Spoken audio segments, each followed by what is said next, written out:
Alors, la méthode Tom, ça dit quelque chose? Aujourd'hui, on va décortiquer ensemble cette approche super puissante pour structurer n'importe quelle présentation. Et c'est particulièrement vrai pour des sujets, disons, un peu complexes, comme ce qu'on trouve en data science. C'est un classique, non? On passe des semaines, des mois sur un projet, on maîtrise les moindres détails techniques, et puis vient le moment de présenter. Et là, c'est le grand écart. Comment on fait pour communiquer tout ça de manière claire et surtout percutante? Eh bien, la solution, c'est un processus qu'on appelle la méthodologie du sablier. L'idée, c'est vraiment ça. On part de quelque chose de très large, on resserre au maximum pour trouver le cœur du sujet, et ensuite, on élargit à nouveau pour construire un récit qui tient la route. Et au centre de tout ça, il y a l'approche Tom.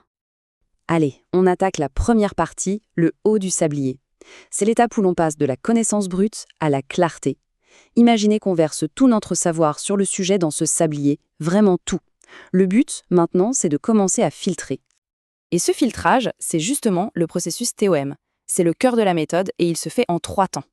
D'abord, on clarifie, ensuite, on simplifie, et enfin, on concentre. Clarifier, simplifier, concentrer. On va voir ça en détail. Première étape, donc, clarifier. Ça veut dire quoi? C'est tout simple, on prend une feuille et on rédige un résumé, une demi-page, pas plus. Comme si on expliquait le projet à un collègue. Le fait d'écrire, avec des phrases complètes, ça nous force à mettre de l'ordre dans nos idées, à penser au sujet, à qui on s'adresse et surtout à ce qu'on veut dire. Ok, on a notre résumé. Maintenant, on passe au cœur du sujet. La simplification. Et c'est là que ça devient vraiment intéressant. On va prendre ce texte et en extraire l'essence même, avec 3 lettres. T-O-M. T-O-M, c'est un acronyme tout bête mais hyper efficace. T, c'est pour le thème, de quoi on parle concrètement.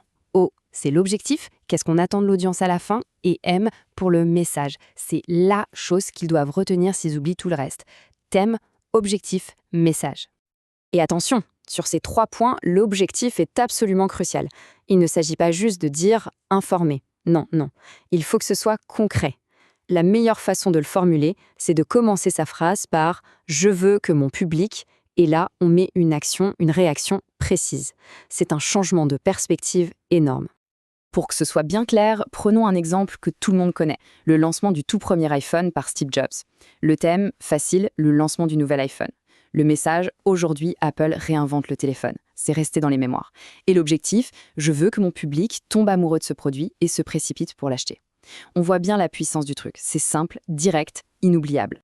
Bon, d'accord, c'est un lancement de produit. Mais comment ça s'applique à un projet de data science qui est souvent beaucoup plus technique?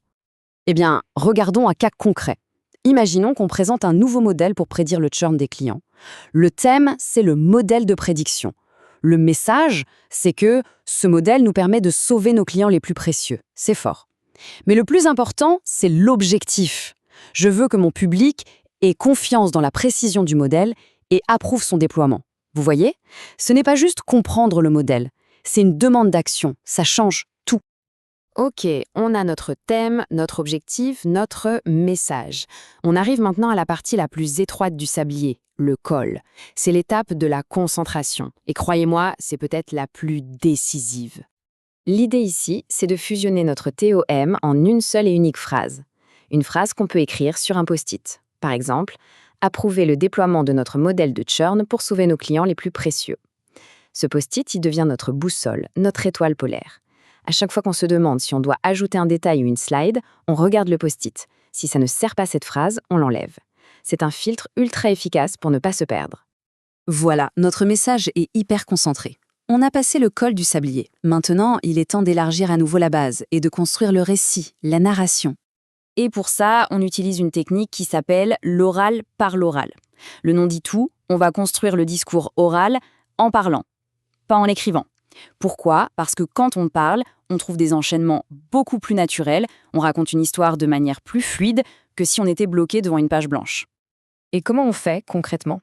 C'est un processus en 4 étapes, très simple. On se met debout, dans une pièce vide, on imagine que le public est là, juste en face. Et avec notre post-it, comme seul guide, on improvise la présentation à voix haute. Et surtout, on s'enregistre ou on prend des notes juste après. L'idée n'est pas d'être parfait, loin de là. C'est de capturer ce premier jet, ce premier fil narratif authentique. Ce premier enregistrement, ce n'est évidemment pas le script final. c'est la matière brute, c'est le brouillon, c'est le moment où l'on teste si notre structure, guidée par notre post-it, tient la route quand on l'a dit à voix haute. C'est la base sur laquelle on va pouvoir construire tout le reste. Ok, on a donc cette base narrative solide grâce au processus TOM. Mais après, qu'est-ce qu'on fait de ce premier jet? Le chemin n'est pas encore tout à fait terminé. Les étapes d'après, qu'on ne va pas détailler ici, c'est d'abord de muscler cette narration, par exemple avec du storytelling. Ensuite, on passe au storyboard pour concevoir les slides. Et enfin, on prépare la prestation pour le jour J. Mais retenez bien ce point essentiel, les slides, on les fait à la toute fin, une fois que l'histoire est claire et solide, surtout pas l'inverse. Ce qu'il faut vraiment retenir, c'est qu'une présentation percutante, ça ne relève pas de la magie. C'est le résultat d'un processus, d'une méthode rigoureuse. C'est ce travail de clarification et de concentration qui fait toute la différence. Alors voilà, le défi est lancé. Pour la prochaine présentation, la prochaine restitution de projet, ne commencez pas par ouvrir votre logiciel de présentation. Prenez un post-it et posez-vous la question, quelle est la phrase qui résume tout? Quelle sera la vôtre?